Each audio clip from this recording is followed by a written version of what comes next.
Hi, welcome to Beverly's. My name's Sherry, and today I'd like to show you how to make this beautiful bow. The first thing that you're going to do is choose your ribbon. Ribbon comes in many different sizes, widths, and lengths. What we're using today is a 2.5 inch wide by 10-yard long spool of ribbon.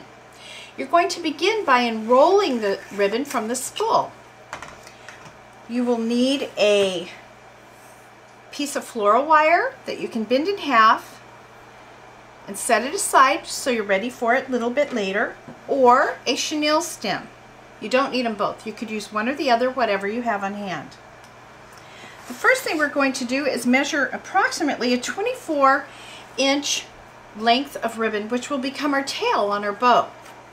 You're going to mark that middle of the 24 inches, add another 8 inches onto that 24 for your first loop.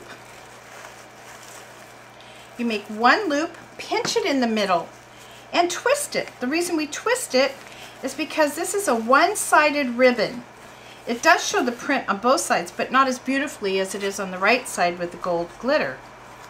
Make another 8-inch loop on the other side. Pinch and turn, and you're going to do that so you have a total of 4 8-inch loops.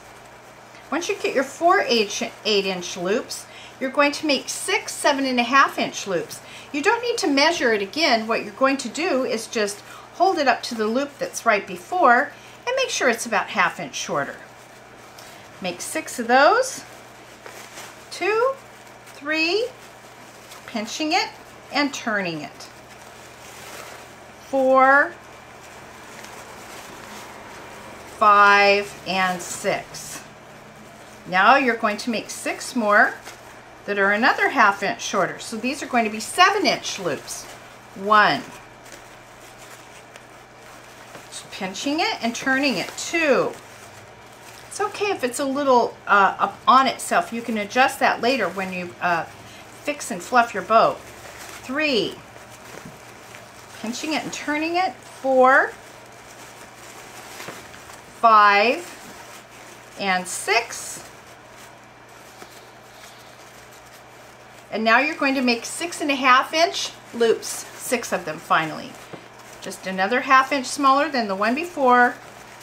1, pinching and turning, 2, 3, 4, 5, and 6.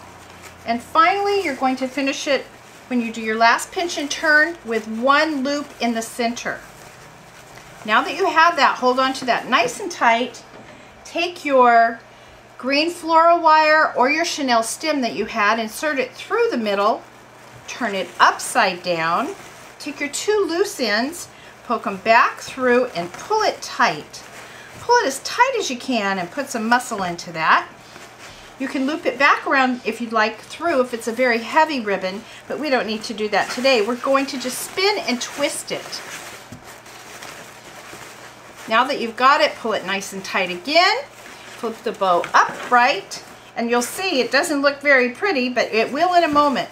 Now we're going to fluff and adjust it, making sure that if any of those ends were turned back on themselves, we fix them into the proper alignment. Beautifully done. You're going to do this throughout your whole ribbon, and when you're done with that, to your liking, you're going to take your 2 tail ends, making sure that they're not exactly the same length, but similar. And you're going to cut a chevron, which is you fold the ribbon in half, and about 2 inches above the end point from the middle down, you cut a point.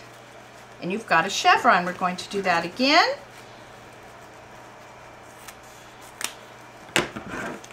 And this is our finished bow. There you go. You made a bow.